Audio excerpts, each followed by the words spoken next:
Becky, how did you find carnivore? Well, first of all, Dave, just thank you so much for allowing me to be on your show. I really, really enjoy your show. It's so informative. I really like you from what I've seen on YouTube. And so thank you for this opportunity. I really appreciate you. And I found carnivore because I, January of 2023, got kind of struck down with vestibular migraine. So terrible migraine, vertigo, roaring tinnitus, and it just debilitated me. And for like 3 weeks, I was in the bed. And that was kind of the event that precipitated it because I've had a lifelong struggle with obesity and my weight and have done low carb before throughout the years and had success, but I was not able to kind of quiet the food noise enough to sustain it. And as well, it just, for whatever reason, my why was not strong enough to lose weight. But when I got struck down and could not work, and it just basically derailed my life for about 9 months, that's when I really started. I had time because I couldn't work, and I started watching YouTube and your show, and of course my it was a low carb bent that I've always known about, so I kind of started there, but then realized, wait, carnivore really heals a lot of that inflammation and really quiets that food noise from a processed food addiction because I'm just completely getting rid of all those. So I thought, well, let me try it. And I, for the first time in my life, had quieter food noise, didn't think about food, had peace internally, and my vertigo started going away. The tinnitus that was so loud in about a month was gone. And about within 3 days or so, my pain level was gone. I had had some arthritis pain since I was in my 20s. And that was a lot better, although I'm still working on that. And within a from July 2024 until now, I've lost 30 pounds. So I'm definitely a slow loser, and I'm still going. I still have a lot to go, but I think it has given me this style of eating has given me my life back. I am now back at work for a year now, doing productive work, and have very little vertigo. It's, kind of always in the background. And I know if I do have something I shouldn't eat, it kind of immediately comes back, the symptoms. So I know that this is being effective for that. So I'm just thrilled to have found it and so grateful. That's awesome. Um, and you mentioned the weight loss is not as fast as it could be, but the great thing about it is that things are improving. So like other diets, it's kind of like you hit a plateau and then you end up going backwards.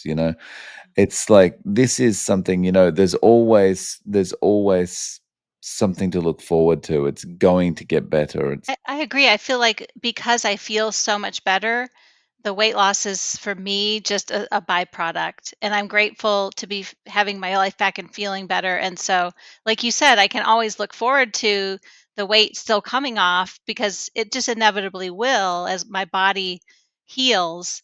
And so yes, that's a great thing to look forward to, but it was kind of never, unfortunately for me, my why. But now I have found it. I don't want to be dizzy anymore. so when did you get started? July 24?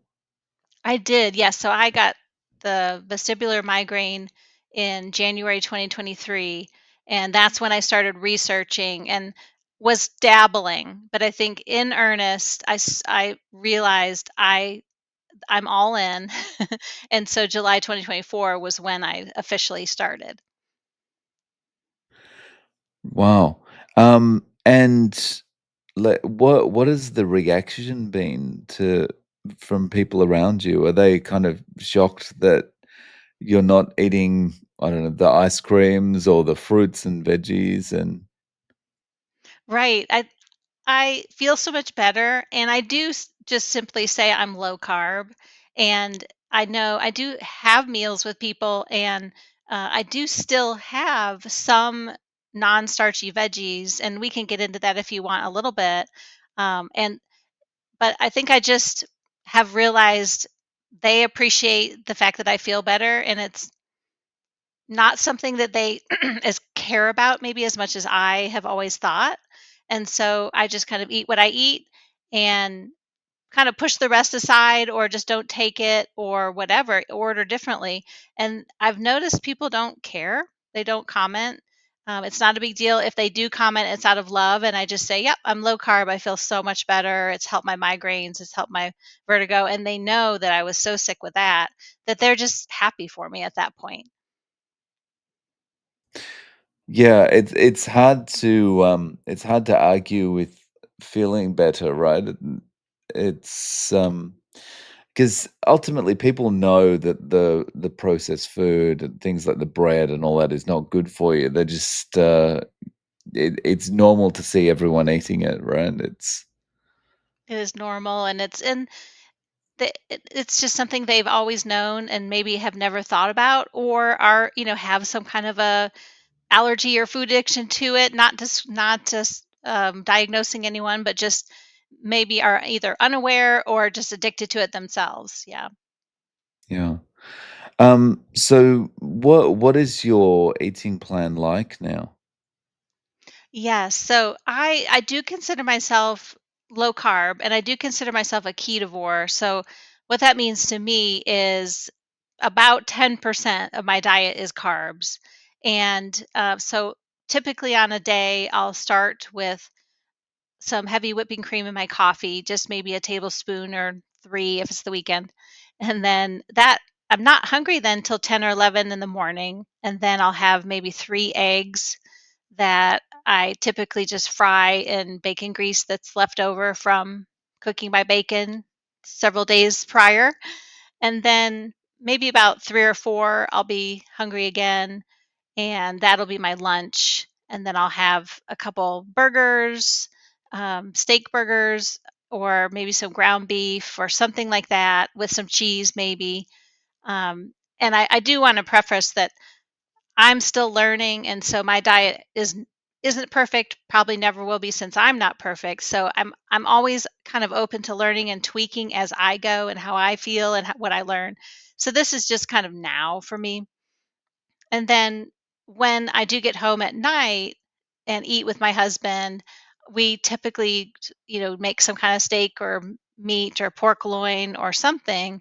And then at that point is when I'll probably have a salad, if I am having a salad, which for me is like every other day or so. I'm usually carnivore every other day, I would say. Right. And so how is your husband? Like your husband is on the carnivore train as well, or is he just happy to let you do your thing? He is thrilled because I grew up never really enjoying meat. Like I would literally say like, "Ooh, a hunk of meat? I can't do that." And I was literally vegan for probably 20 years, an overweight vegan, and a lot of pain from the arthritis and depression. And um and so we'd go to all these restaurants that were like, had Thai food or different kinds of foods, so that I could kind of scratch my itch and get flavor and all the things I thought I needed, variety, color. And now I'll say, okay, honey, let's go to a steakhouse. And he's like, I finally get to eat steak. What? So he is thrilled. He's very supportive. So sorry, you were vegan for 20 years. I would say about 20 years. I tried the vegan train hard. I thought it was the way to go. I was kind of brainwashed in the other way, and not having grown up really enjoying meat, I thought that was the way. And I read all kinds of books, and I mean, followed the plan, and just but then always just had immense food cravings. I've always kind of been, I would say, like, addicted to processed food. And so I never was able to kind of heal on that diet, even though there are a lot of good qualities to it. I'm not condemning it for anyone that it works for. Just for me, it did not. Yeah, I think for me, the problem would be with a vegan diet or a vegetarian diet, it would be I just feel hungry all the time. I think the best thing about a carnivore style way of eating is, um, you can just get away from always thinking about food. Oh, completely, Dave. I feel like for the first time in my life, again, like I keep referencing like the food noise. For me, it's almost like the beast. Like it just was constantly trying to get my attention, and I was thinking about food all the time, and I had anxiety around it, and immense cravings for foods that were not good for me. And now I can have my eggs in the morning and or leftover meat from the night before, and I'm peaceful. I feel calm. My my internal voice is just silent. It's so refreshing. And I'm not hungry as much either. Yeah. And when you think about it, having being in a position where you're always like you've always got that food noise in the back of your head, it's not healthy. No. Um, because if you just think about work, when you're at work, you've got a to-do list and you've got to get through the to-do list. And as you do things, you check them off and whatever. And it's like having a task that you check off, but then that task is always coming back to you and going, "Oh, no, but there's still a problem with this bit. There's still a problem with this bit." So you gotta keep refocusing on that one task that you just wanna check off, and you Yes. can't ever close it.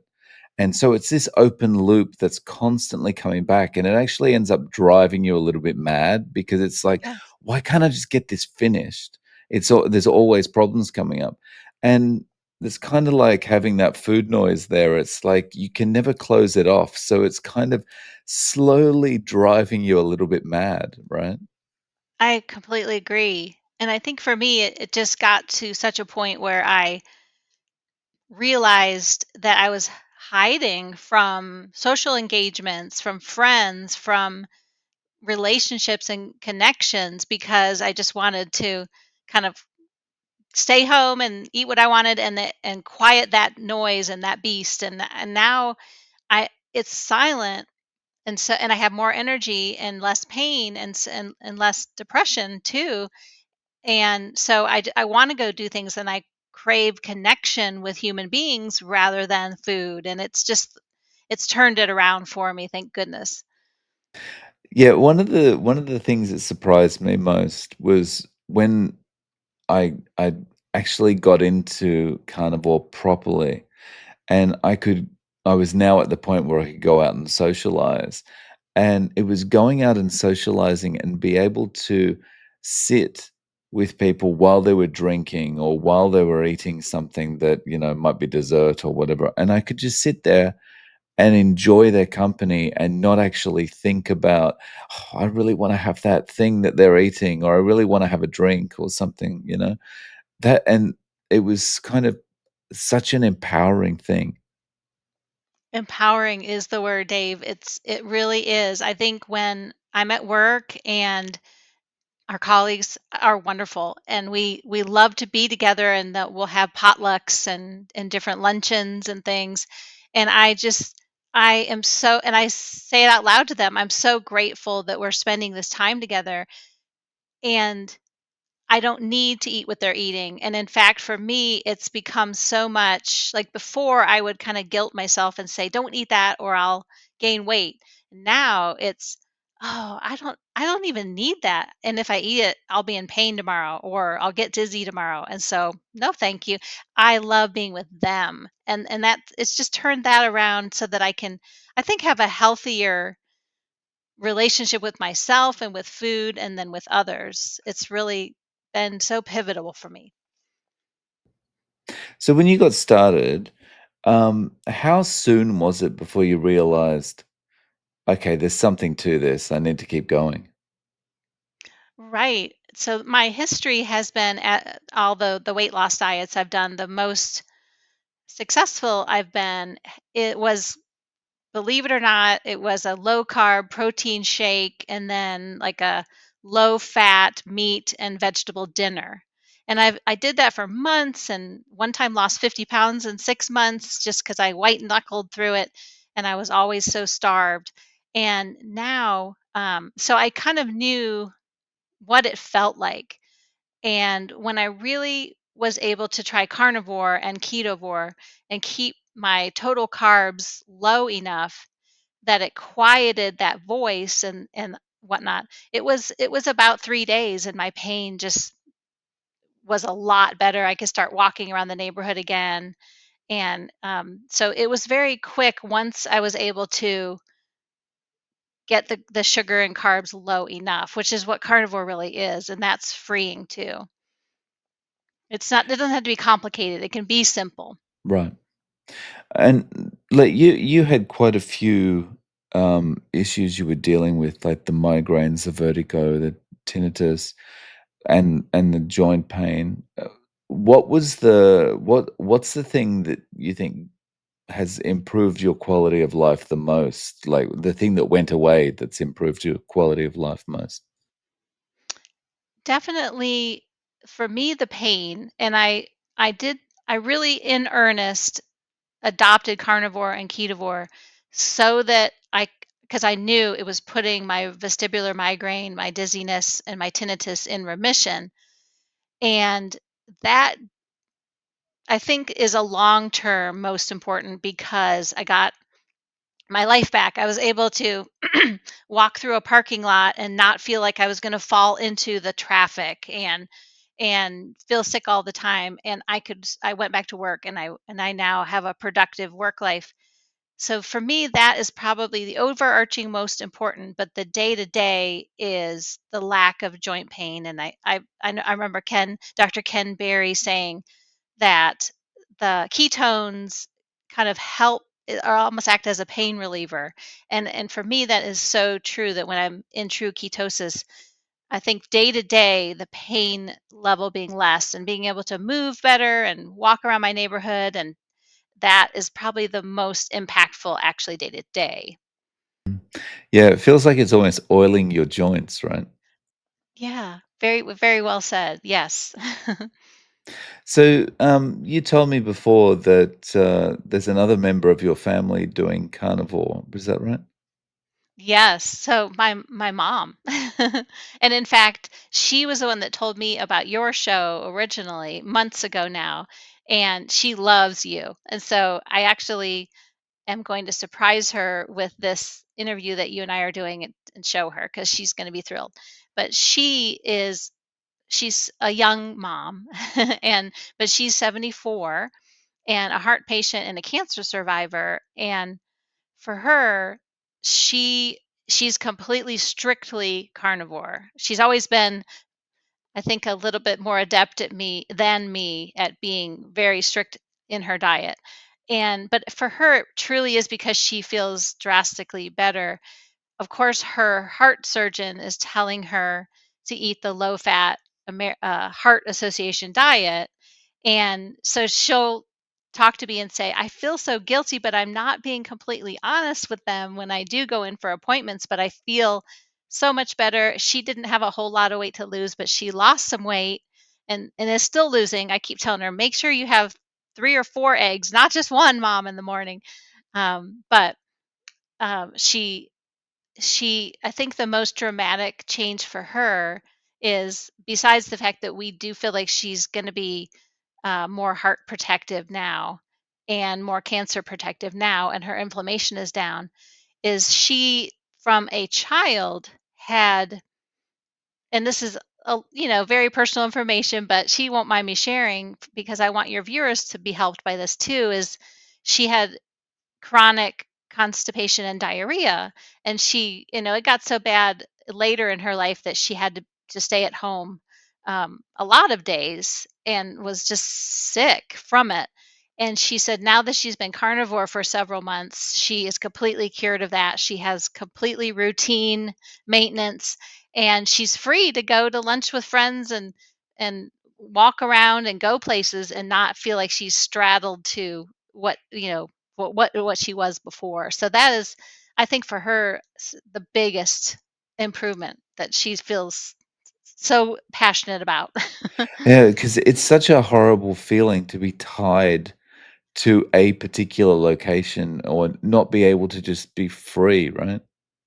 Yes, I think uh, she has celiac disease, I believe, and it's not one of those celiac where if something touches it, you immediately go into anaphylactic shock. It's more of a subtle, lifelong, and so for her being free of that through carnivore, which you naturally are free of wheat anyway and gluten anyway, it's just been miraculous. But I think it's also the carnivore, the less inflammation, that has the two together is I think what it took for her. So if someone came to you and said, "Okay, Becky, tell me, what do I do? I want to try carnivore because I'm feeling not my best. I'm lacking energy. I've got some joint pain, and of course, I've got some weight to lose as well. How should I get started to maximize my success?" Great question. And I really want to stress to your viewers that, first of all, you don't have to suffer. And second of all, you don't have to overcomplicate it. I overcomplicated my diet for years and now eat not a varied diet at all. And I feel like it can be so easy. And once I was able to get the carbs low enough that I quieted that food noise, I didn't want the variety. I really love what I eat, and it's sustaining me, and I'm healthy with it too. And so I think I just want everyone to know that it can be really simple. And I know when I first got introduced to kind of the healthier low carb was Dr. Eric Westman, and he's the director of Duke Keto Medicine, and that's in Durham, North Carolina, and I'm from North Carolina, so it's like, "Oh, this is great." He's like right there. And he is just this genius at not overcomplicating it and kind of meeting his patients where they are. So if they love fast food, he's like, that's fine. Have some McDonald's burgers without the bun. And that's okay because it's accessible and it's relatively low cost. So I think just keeping it really simple, getting your carbs low enough that you quiet your food noise and that your pain levels go way down. You start feeling better. It's like that momentum gets started, and then your days are more peaceful, and you realize I haven't thought about food today much. And so those are my kind of recommendations based on what I've experienced. So, how and if they say to you, for example, "Yeah, sounds good, but I need variety. I need crunch, I need texture, I need this, I need that. How am I gonna live without that? How can you live without that?" How would you explain that to them? Yes, and I think that's incredibly important for your transition. And Dr. Westman kind of tackles that issue as well because being from North Carolina, we do like pork rinds, and those can be, if you read the ingredients in it, and it doesn't have sugar on it, that can be the crunch. And then you can have the creamy element of heavy whipping cream in your coffee, and you can not everyone drinks coffee, but you can have, you know, hot drinks with that.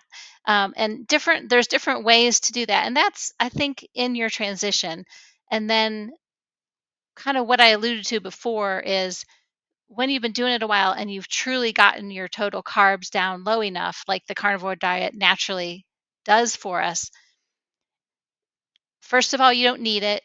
Second of all, I believe you start, at least for me, I started craving we crave what we eat the most often. And I think that's science. Don't quote me.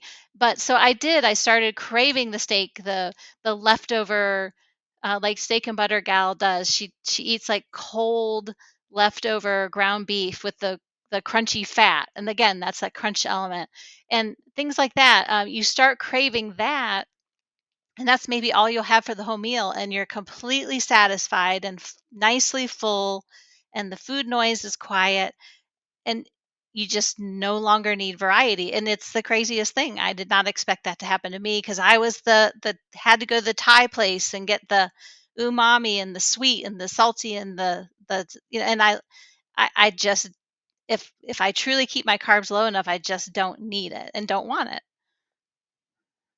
Yeah, it's really interesting. You've almost gotta kinda trust the system, right? You've almost Yeah. gotta go, "Okay, I'm just gonna give up to this, and I'm just gonna try it, and I'm gonna trust that, my tastes are gonna change," and that kind of thing, and as you say, when that's what you're mainly or only eating, your taste does change. You start craving those things, right? Yes. I, I Mm. I do think it has something to do with gut flora or something too. Like it's literally a biological, like you eat what you eat, you start to crave, and it's like a cycle. And so like just like you said, Dave, if you trust that process and give yourself, I would say a week. I would recommend more like 30 days even to just try it. It's like a miracle. Once you get into ketosis and your carbs are low enough, it's like a switch just turns off and there's peace. Right. So Becky, how can people reach out to you? Do you have any way of getting in contact?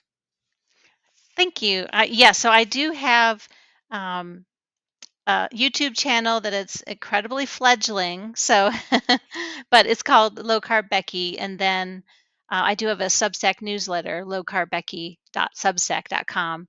But feel free to email me at becky@beckygoski.com, which is my last name too. Awesome. I'll link to all those in the show notes. Thank you. Becky, thank you so much for coming on today and sharing your story. I really appreciate your time. Thank you so much, Dave. It was just an honor, and it was just a thrill to meet you. And I can't wait to gift this to my moms too sometime someday soon.